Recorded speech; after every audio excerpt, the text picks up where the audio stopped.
드릴 수가 있습니다. 그래서 이 독점에 대해서 이 독점을 막는 것이 사실은 이 공정한 거래에 굉장히 아주 핵심적인 그런 그 과제라고 할 수가 있습니다. 다시 말하면 기업들이 이렇게 이제 독점을 하게 되면은 그래서 따라서 그 독점하는 기업은 경우에 따라서는 이익이 더 날 수도 있습니다. 그런데 독점을 하는 그 기업과 거래하는 상대방은 손실을 보게 되고, 그 다음에 그 독점을 하는 기업 이외에 이제 다른 뭐 기업이 있다면 그 기업들이 제대로 경쟁을 못하기 때문에 사회 전체에 손실이 간다는 것입니다.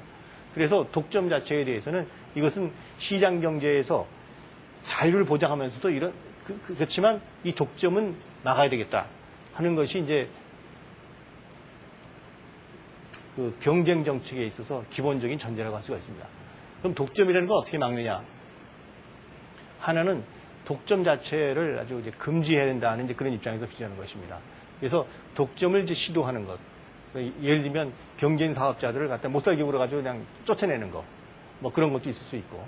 또는 두 개 회사가 경쟁하다가 또는 뭐 세 개 회사가 경쟁하다가 하나로 그냥 합쳐버리는 것이 있습니다. M&A를 통해서 하는 방법이 있습니다. 이런 식으로 하는 것 자체를 갖다가 못하게 하는 것이 이제 원인 규제라고 할 수가 있습니다. 말하자면 독점 자체가 그러니까 독점이 바람직하지 않기 때문에 경우에 따라 독점이 됐는데 이것이 문제가 많으면 아예 독점인 회사를 분할시킬 수도 있습니다.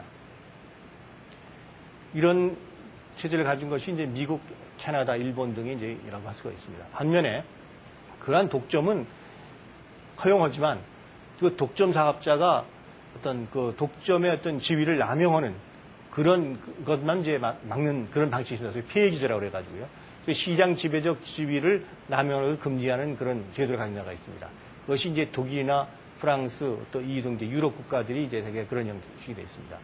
우리나라의 경우에 통상적으로 이제 폐해 규제 방식을 채택하고 있다고 하고 있고요. 그래서 시장 지배적 지위를 남용을 금지하고 그 대신에 이렇게 독점 자체를 금지한다 이렇게 되어 있는데, 그렇지만 일반적으로 관념적으로 그렇지만 여기서도 어느 나라든지 간에 그 원인 규제만 하고 폐해 규제가 없다든지 또는 폐해 규제만 하고 원인 규제 전혀 없는 나라는 없습니다. 예를 들면 카르텔이라든가 또는 M&A 같은 것에서는 그 독과점 형성을 실질적으로 억제해가지고 실질적으로는 이 양쪽을 다 이렇게 아우르는 그런 방식으로 이제 규제를 하고 있다고 말씀드릴 수 있습니다. 그러면 지금 이제 독점을 규제하는데 카르텔을 규제하는 건 뭐냐? 지금 독점은 한 개 회사가 자기가 이제 말하자면 가격을 갖다가 마음대로 결정하는 것을 이제 독점이라고 하는데요. 이 카르텔이라는 거는 여러 개 회사가 경쟁을 하고 있습니다. 경쟁 사업자가 있는데 그것이 서로 경쟁을 하는 것이 아니고 서로 계약을 통해서 합의를 통해 가지고 한 회사처럼 가격을 갖다가 같이 이번에 5%씩 올리자. 이런 식으로 갖다 합의를 해가지고 실행하는 겁니다. 이것은 그러니까 독점이나 마찬가지죠. 겉으로만 갖다가 뭐 여러 개 회사가 있는 것이지 실제로는 하나 회사처럼 행동하기 때문에 이것은 결국은 독점을 하는 건 마찬가지입니다. 당연히 규제를 해야 되죠. 또 M&A는 아까 설명드린 바와 같이 여러 개 회사가 있었는데 합쳐가지고 하나가 된다고 한다면 그거는 결국 이제 독점이 되는 거니까 이런 것을 못하게 하는 것입니다. 그래서 결국은 이 독점에 대한 규제라는 것은 이런 원인 규제의 일부, 또 폐해 규제, 그리고 그다음에 카르텔, M&A 규제 등을 이렇게 같이 어울리면서 갖다 그 나라에 따라서 좀 상황에 따라서 조금씩 이제 달라지고 있습니다. 먼저 그 독점적인 지위에 있는 그 기업이 소위 독점력을 행사하는 것, 독점력을 남용하는 것을 금지합니다. 그걸 이제 법률적으로는 시장 지배적 지위 남용을 갖다 금지하는 것이 있습니다.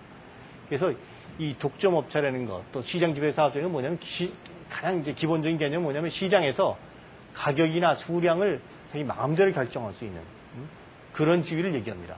아까 처음에 설명드린 것 같이 완전 경쟁 시장에서는 사실상 가격이라는 것은 기업이 볼 때는 주어진 것입니다. 그 주어진 가격에 따라서 자기가 생산하든지 말든지 하는 것인데 이 독과점업체는 그게 아니고 가격은 자기가 책정하는 겁니다. 마이크로소프트가 예를 들면 그 윈도우 비스타 지금 이제 앞으로 또 새로운 버전이 나온다고 하면 그것을 갖다가 생산해내면서 가격을 갖다가 시장에서 이거는 뭐 다른 데는 뭐 하나에 뭐 150불이니까 나도 150불 받아야 되겠다 이렇게 생각하지는 않습니다. 자기네가 괜히 결정하는 것입니다. 자기네가 예를 들면 이번에는 200불 받아야 되겠다. 이번에는 뭐 180불만 받아야겠다. 물론 어떤 경우든지 간에 뭐 절대적인 독점은 없습니다. 그러니까 예를 들면 그것을 뭐 500불 받았다 이렇게 되면은 안 살 테니까. 그러니까 이제 그것을 갖다가 뭐 100불 받는 게 좋으냐, 150불 받는 게 200불 받는 게, 그것은 자기가 나름대로 이제 판단해서 하지만, 그러나 일단 자기는 그 자기 이익이 최대한대로 극대화될 수 있는 이제 그런 그런 방안으로서 이제 말하는 가격을 결정하게 되는 것입니다.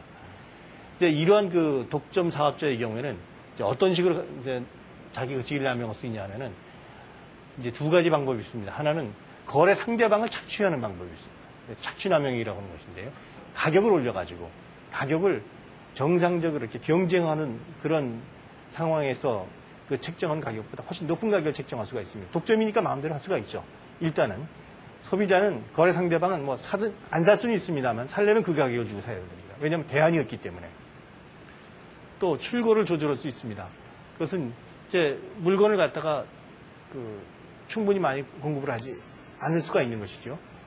그거는 이제 사실 가격을 올리기 위한 방법일 수도 있습니다. 어쨌든 이런 출고를 마음대로 조절해가지고 가격을 조절할 수도 있는 것입니다.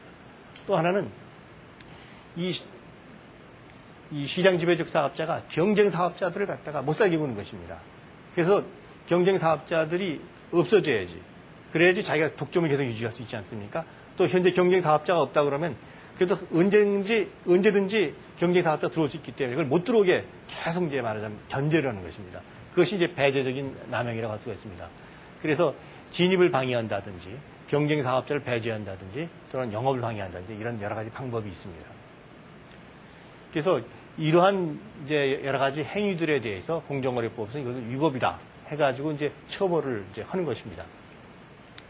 그런데 그러면 우선 시장 지배적 사업자라는 게 뭐냐? 도대체 시장 지배적 지위에 있다고 그러는 거 어떻게 평가할 수 있냐? 이런 것이 문제가 될 수가 있습니다. 도대체 독점이라는 게 뭐냐?